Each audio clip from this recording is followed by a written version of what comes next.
નમસ્તે. આ વાવડીકુદ ક્લસ્ટરની વાવડીકુદ પ્રાથમિક શાળાના બાળકો તેમના ટીચર સાથે ઉપસ્થિત છે. પ્રોજેક્ટ કાર્ય અંતર્ગત એક જૂથ સાથે ટીચર પણ માર્ગદર્શનમાં હાજર છે, તો એ વિશે થોડી વાત કરશે. તો પછી કેવી રીતનું છે વાત કરશે. વાવડીકુદ પ્રાથમિક શાળા ધોરણ 6ના બાળકો છે અને તેમાં 5 જૂથ પાડેલા છે. એમાં એક જૂથ અહીંયા કાર્ય કરે છે અને ત્યાં વ્યવસાયકારો વિશે આજે આ લોકો પ્રશ્નો પૂછશે. અગાઉથી અમને આ વિશે આપણે થોડી ચર્ચા કરેલી છે અને પ્રશ્નો પણ આપેલા છે, તો આજે એ લોકો પ્રશ્નો પૂછશે. નાણું, ગુંજાસ એ બધા એકમને અંતર્ગત પ્રશ્નો પૂછેલા છે. આ દુકાનના યુવરાજભાઈ છે, એ થોડી માહિતી આપશે એ લોકોને. આ દુકાન શેની છે? આ દુકાન કરિયાણા, મરી મસાલા તેમજ અનેક શાકભાજી, લીલા શાકભાજી વગેરે મળે છે. આ દુકાનમાં શું શું લાવો છો?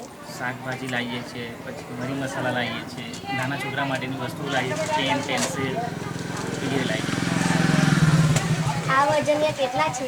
આ વજનિયા તો 500 ગ્રામ છે, કિલો છે, 100 ગ્રામ છે, 100 ગ્રામ છે, કિલો છે, 500 છે, બરાબર, 20 ગ્રામ, બધા જ પ્રકારના છે વજનિયા. આ વસ્તુ ક્યાંથી લાવો છો? આ વસ્તુ ગોધરાથી લાવીએ છીએ.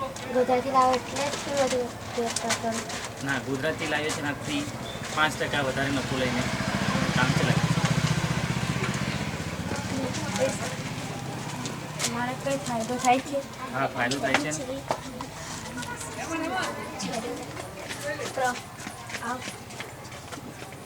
પ્રવાહી અમે લીટરમાં માપીએ છીએ. પ્રવાહી અમે લીટરમાં આપીએ છીએ. એમાં આવે છે 500 ગ્રામ આવે છે, 100 ગ્રામ આવે છે, 50 ગ્રામ આવે છે. બતાવો બધું તેલવાળું.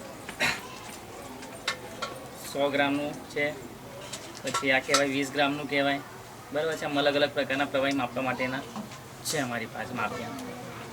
આભાર યુવરાજસિંહભાઈનો કે બહુ સુંદર મજાની ગુંજાસનાનું લક્ષી, વજનનાનું લક્ષી ને નફો એ એકમને આવડીને પણ કેટલીક માહિતી મજાની આપી છે. બાળકોએ પણ કેટલાક સવાલો કર્યા છે. હવે રિપોર્ટ રાઇટિંગ પણ એ કરશે. એટલે યુવરાજસિંહભાઈનો ખૂબ ખૂબ આભાર. જોઈ લો.